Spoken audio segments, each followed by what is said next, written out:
This podcast includes graphic depictions of true crime cases and may contain explicit language. Listener discretion is advised.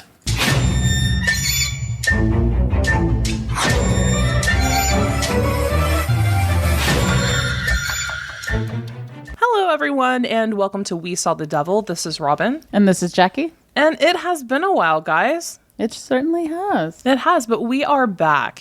We decided to take the week of the election off for obvious reasons. Have you ever seen anything as crazy and drawn out as this process has been? It was a little butt clenching, not gonna lie. It was. We decided to take a little break there, and then unfortunately, a family emergency for me popped up, and I've been dealing with that. So people who have tweeted us and reached out, thank you for your kindness. If you're in our Patreon, you know what's going on. But I digress. We are back with your regularly scheduled programming. This episode is going to be episode 1 of our Order of the Solar Temple from our cult series. So it's a really interesting one. If you thought Heaven's Gate was a little crazy, this one even more so. But before we get into that, let's get some housekeeping out of the way really, really quickly. Number 1, don't forget you can find us on all social media avenues. You can find us on Twitter at We Saw the Devil, Facebook at We Saw the Devil, and give our Instagram some love at We Saw the Devil Podcast. As always, our website is wesawthedevil.com. Are you seeing a common theme here? And you can email us with questions, concerns, complaints, or compliments. I forgot our name. What was that again? Right. At info@wesawthedevil.com. So our next episode will be Lori Vallow centric, which I'm sure a lot of you will be excited about. We had a special guest on, and basically this episode, more or less the working title is Lori Vallow, Evil or Religious Zealot. And we're going to be breaking down the 20-minute audio that was recently released by Annie Cushing on her live stream on YouTube. And if you recall that one, it's where Lori Vallow said that she wanted to murder Joseph Ryan and that she told that bishop, hey, you need to give me a temple recommend or I'm probably going to kill him. So we're actually going to Isn't that cute? Isn't that sweet? Like, that's pretty on brand, I feel, for Lori Vallow. But we're going to be breaking that down. We had a special guest join us, and the audio was taken from October of last year, and Lori is speaking in front of a group of people. We know that Melanie Gibb was present, Zulema Pastinas, Thor, multiple figures from the Lori Vallow LDS End Times author circuit, right? So we're going to be breaking that down and how she's basically utilizing scripture from the LDS faith to justify her thoughts and behaviors. So it's going to be a really, really interesting one. We were joined by Brittany, who is a friend of the show, and it ended up going so long, it's going to be a 2-parter, guys. Again, that will be released on Friday, so we have the 2 episodes this week. Last but not least, our Patreon. This month is really exciting. We have 2 Patreon episodes coming. And yeah, just don't forget, for as little as $3 a month, you can support the show, get cool swag, true crime gifts, a postcard from anywhere in the world related to our case of the month that we do, and lots of other stuff, including a very cool Facebook group. If you haven't, check us out. You can find our Patreon on patreon.com/WeSawTheDevil, or you can find it on our website, wesawthedevil.com. That is it. Let's get into Order of the Solar Temple. Order of the Solar Temple. I tried. We covered Heaven's Gate, and that one was based in the United States. And its belief system had a great deal of influence from both science fiction, television, and film, more or less with a heavy dose of Christianity, and then like an extra dash of spiritualism. So for this particular series, we are traveling to Europe. And the group that we will be covering has more ties to a 12th century Catholic military order than anything we see or understand in modern day. And maybe you got into Dan Brown's The Da Vinci Code. If you're a gamer, you may have played Assassin's Creed, and you'll be pretty familiar with them as they are the basis of its inspiration. Now, the Order of the Solar Temple is an esoteric sect that crashed onto the world stage in October of 1994 when both murder and suicide left 53 of its members dead over the course of 2 days in 2 separate countries. And that includes a baby. Oh man, that's insane. Yeah, so I feel like they've already stepped up the game above Heaven's Gate with that fact alone. Yes, 53 people and a baby. And a baby. Unlike Heaven's Gate, though, the Order of the Solar Temple is actually dangerous. And I mean dangerous to others. And I say this because it's actually still active. And currently, it's estimated that there are between 200 and 500 active members, which may not be much. Even in Heaven's Gate heyday, they allegedly had thousands of members. But, 200 to 500 active members in a cult that openly advocates for murder and suicide isn't really fun. You know what I mean? Aren't they powerful people too? Largely very powerful, wealthy people too. So with money comes power. Please don't kill us. But please don't kill us. Now, on October 5th of 1994, authorities in Surrey, Switzerland found 23 bodies in a burned-out rural farmhouse. And these bodies belonged to the Order of the Solar Temple. They were members. But these weren't the first deaths attributed to the group, nor would they be the last. And this group involves neo-Nazis, the Antichrist, a medieval military order, the Knights Templar, and basically a bridged gap between Christianity and Islam. Are they trying to summon Captain Planet? Because when their powers are combined, that is crazy. That's everything. That is almost, that's a little much, guys. Come on, can we just But no aliens. Down? No aliens. Oh, that's why there's no Captain Planet. I feel like Ryan Murphy should take kind of a hint from them and just learn that aliens don't have to be involved in everything. Honestly, even I think that they did include aliens. We would have Captain Planet summoned. It's true. So maybe that's why they left it out. Maybe they knew. Please don't take our suggestion. And as I said a moment ago, this group is based on the Knights Templar. We're going to start with, this episode is more or less going to be an overview of the Knights Templar so you understand what the group was trying to draw on with its beliefs, because its belief systems are very, very specific. I kind of went down a rabbit hole with the Knights Templar because it inspired so many other groups, including the Freemasons, very closely attributed to, although actually unrelated. The Knights Templar, they are so prevalent in pop culture. Yeah, no, that's interesting. Kind of like in Heaven's Gate, they were really prevalent in pop culture too. And this one is prevalent in pop culture, but people don't know who they are. They don't. They just see Knights Templar as Crusades, right? So when you think of the Crusades, immediately, most likely you think Knights Templar. So this episode is going to be more or less just a kind of quick history lesson on who the Knights Templar, what they were, what they did, and then the founders. And we're going to talk about the founders of the Order of the Solar Temple. So after the First Crusades, a bunch of Crusade states popped up. And these were lands that were won by Christian armies during the Crusade. They ended up capturing Jerusalem in 1099. They then divided up the land that they won between European nobles and local rulers. So there were multiple kingdoms, and these included the Kingdom of Jerusalem, the County of Edessa, the County of Tripoli, and the Principality of Antioch. Christians went in, and they fought, and they took over pieces of land, and they mainly warred against Muslim armies. Now, the Kingdom of Jerusalem was obviously the most important one of all of these.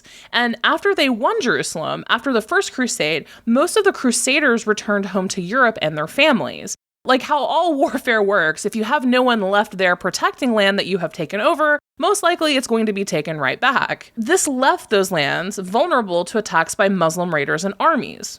Many Christians were making pilgrimages to Jerusalem to visit sacred locations in the Holy Land, but the problem was that it wasn't safe. Thousands of them were routinely attacked and slaughtered on the road, sometimes hundreds at one time.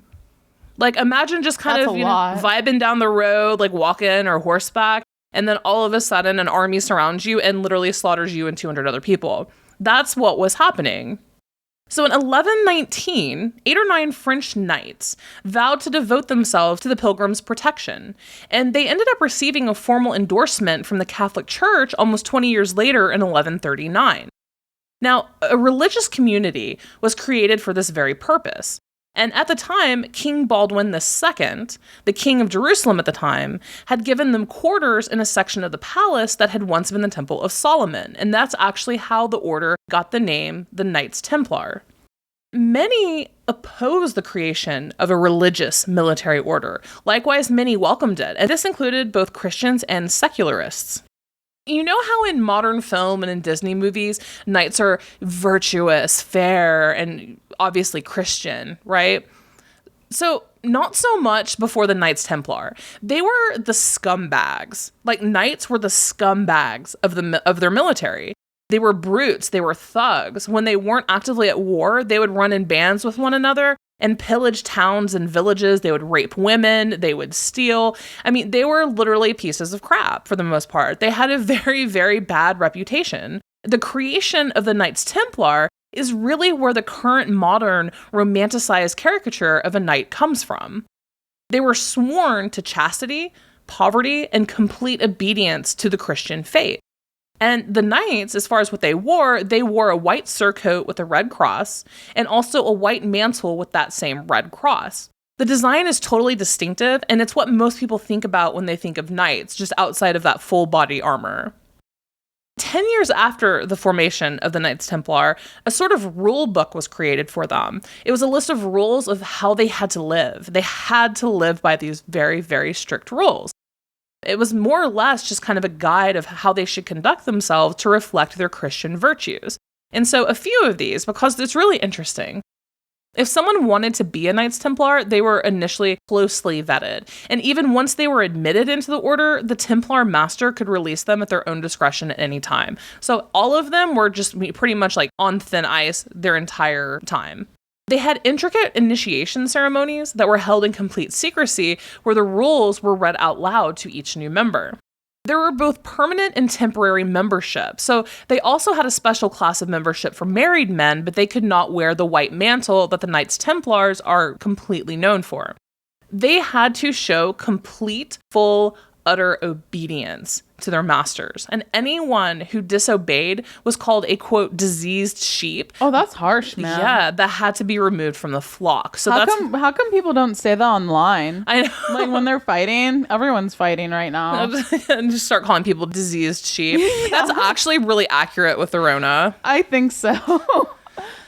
So battle armor had to be plain and simple. They weren't allowed to wear gold and silver. They couldn't wear silk or fur. They had even rules on the type of shoes.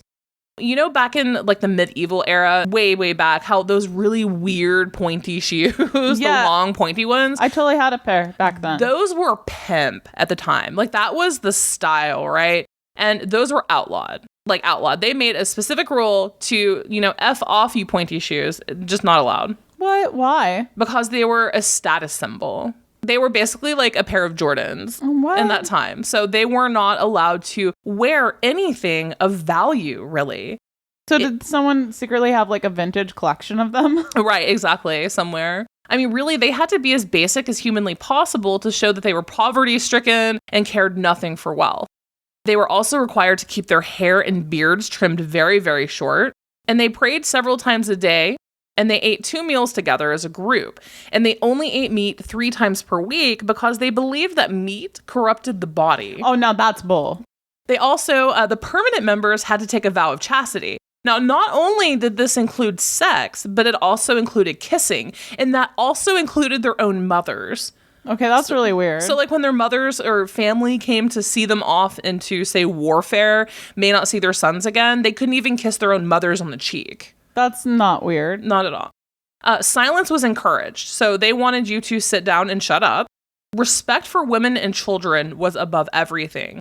They weren't allowed to be mercenaries, so they couldn't pick up side contracts, they couldn't kill for money, and ultimately they had to get permission to do anything. Speak, go to the bathroom, eat. When they went into warfare, they had to get exact permission to do anything. Also, even their clothing. They had to wear their full armor even while they ate dinner. Any meal, they had to wear that white mantle, and they had to get permission to take it off. That sounds miserable. It does. It sounds utterly miserable. And if they broke any of these rules, they were subjected to punishment. And those included beatings, banishment, or the big one, the one that people would do anything to keep from happening, eating their meals alone on the floor. Wait, are they eating the meal off the floor? Yes, because going back to that diseased sheep thing. Oh, no. Yeah. So not only did the Knights Templar protect the pilgrims on their journey, they were on the front lines of the Crusades. They were known as shock troops. So they would gallop into battle on their horses with really long lances and just decimate the opposing front lines. And this was terrifying. There are many, many, many books and things that have been found based on how terrifying the Knights Templars were in battle. So that was also how they gained a lot of infamy.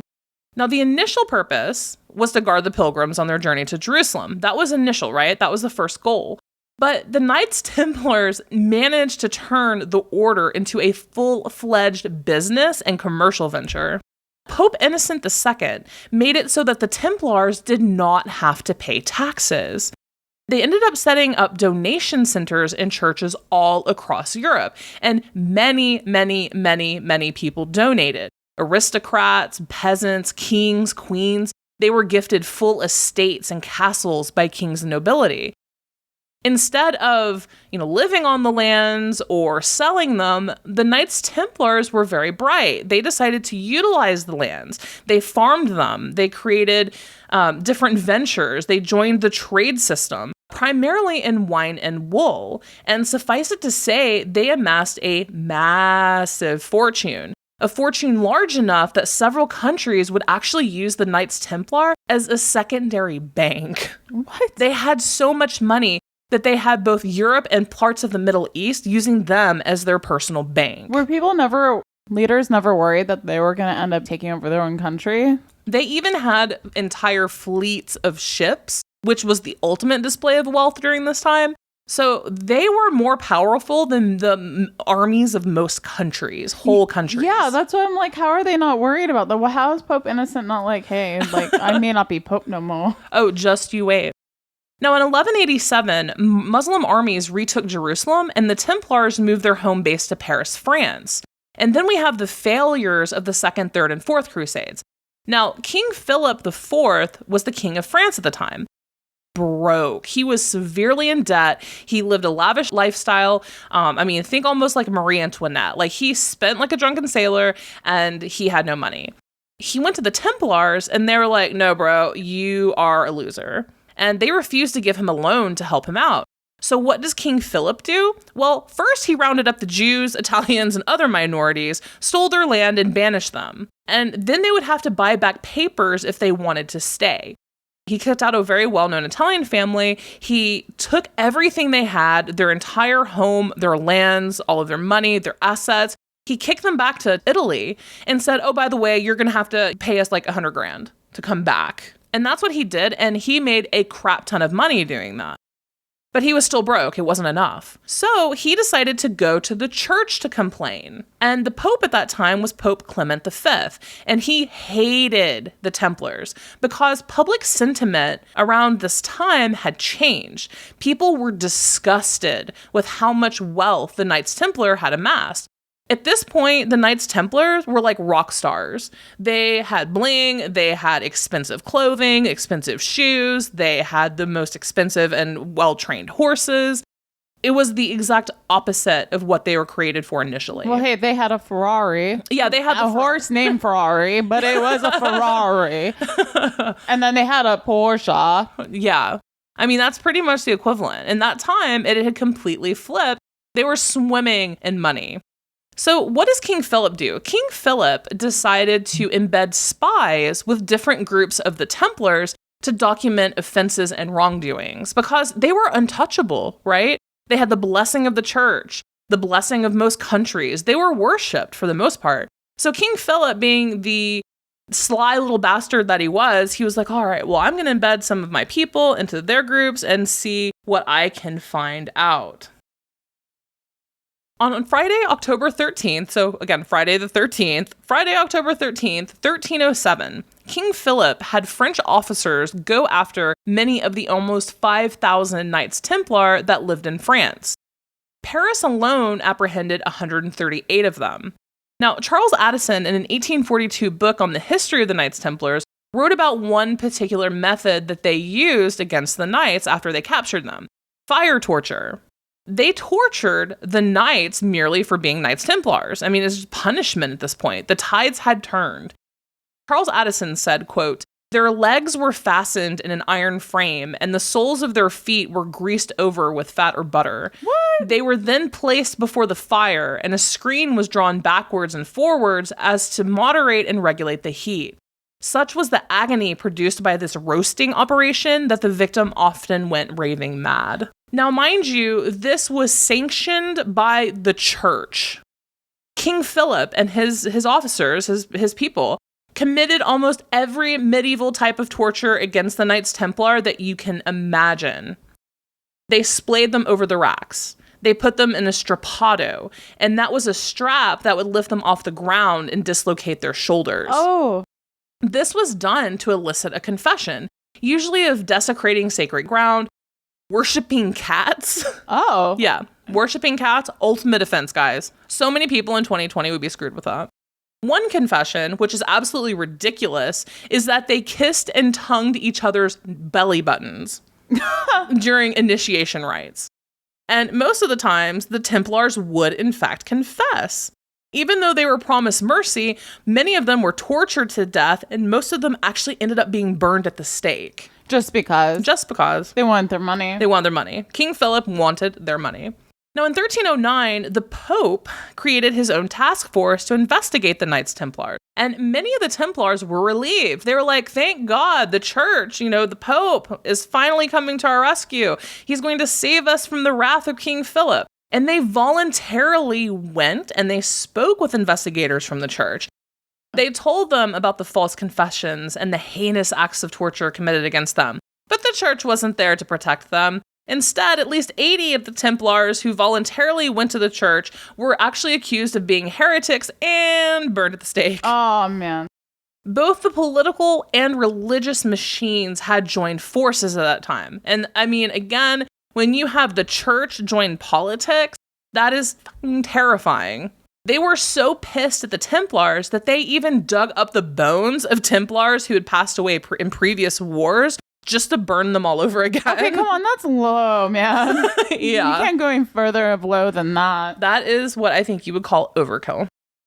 In 1312, the Pope announced that he was officially abolishing the Order of the Knights Templar, and France would actually go on to arrest or torture, sometimes confine, but mainly arrest and kill, more Templars. Any remaining members went entirely underground.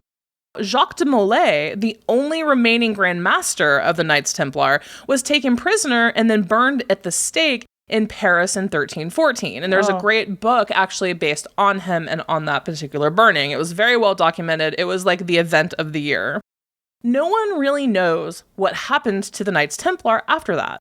They are constantly shown in pop culture, history, literally everywhere you look. They're just this secretive organization, in Assassin's Creed.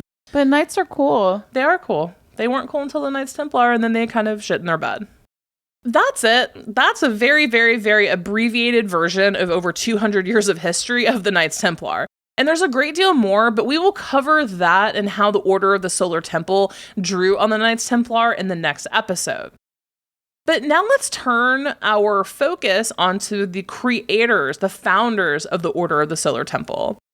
So let's move on now and just segue to the two founders of the Order of the Solar Temple. Very little is actually known about either of them other than just major milestones in their lives. Let's start with Joseph de Mombro.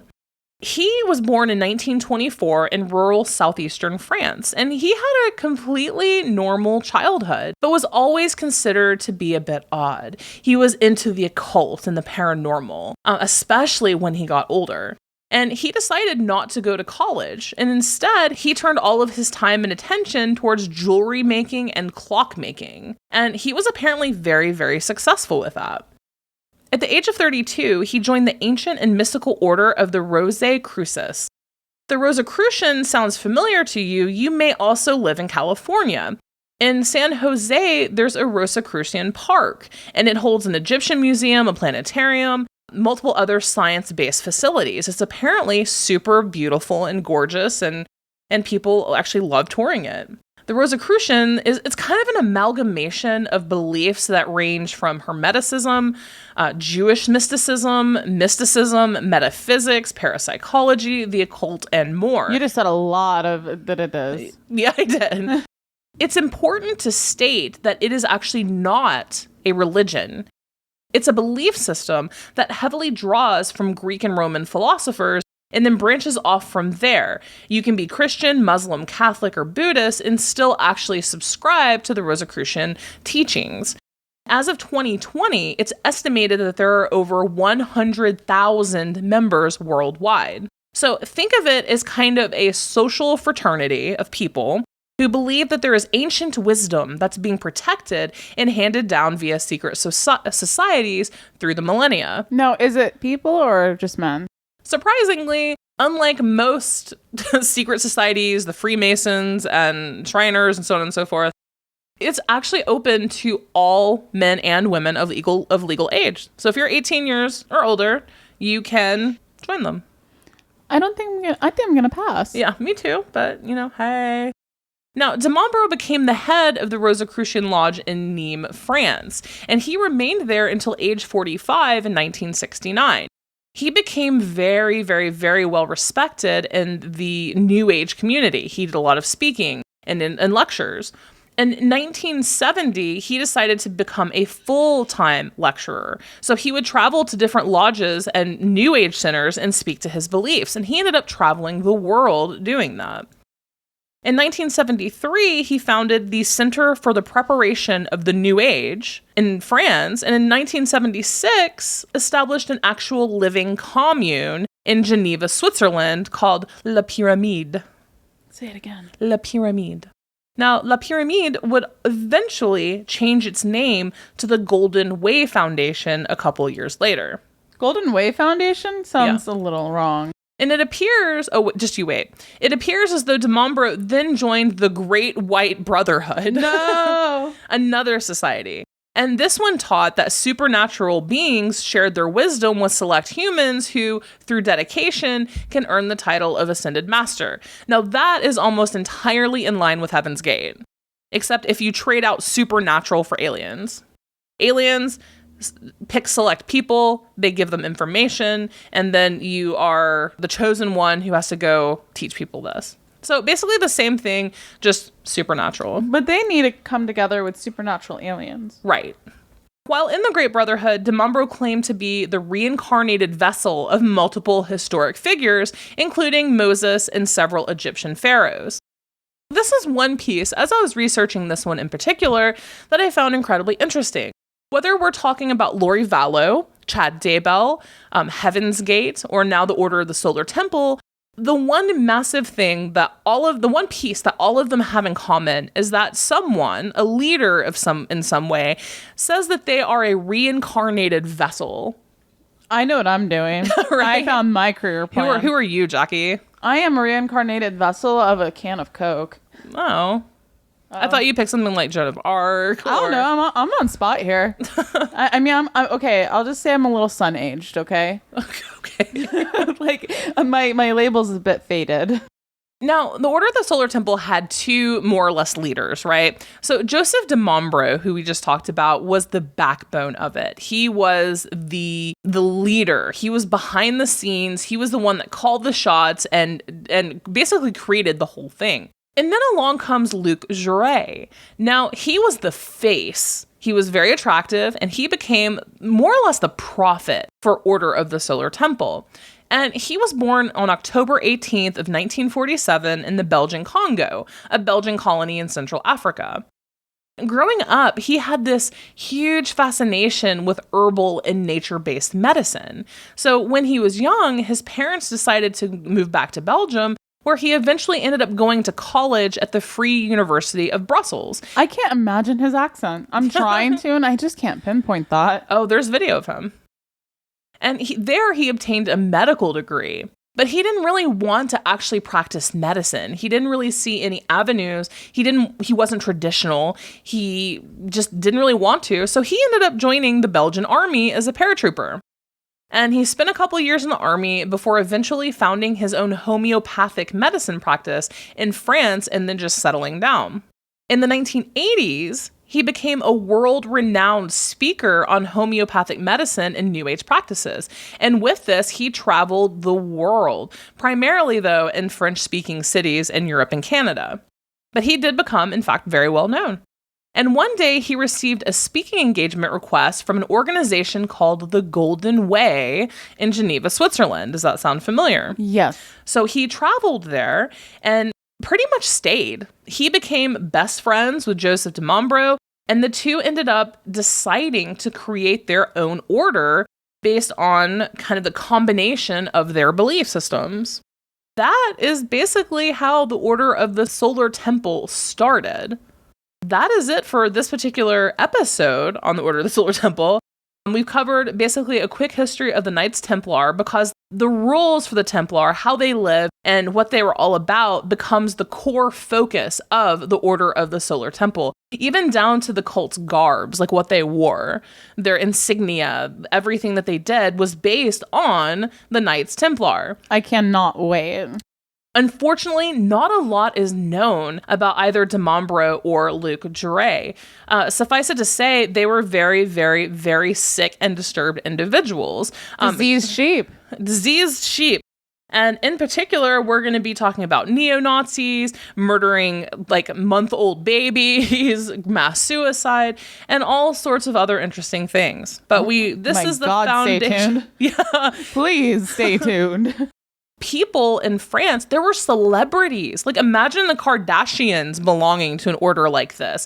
That's the level, of wealthy people that actually belong to this group. So we will be covering that in part 2 coming out next week. But today we just laid the foundation.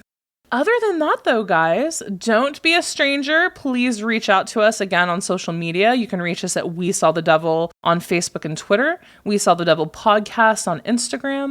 Our website, We Saw the Devil. Our email is info@wesawthedevil.com.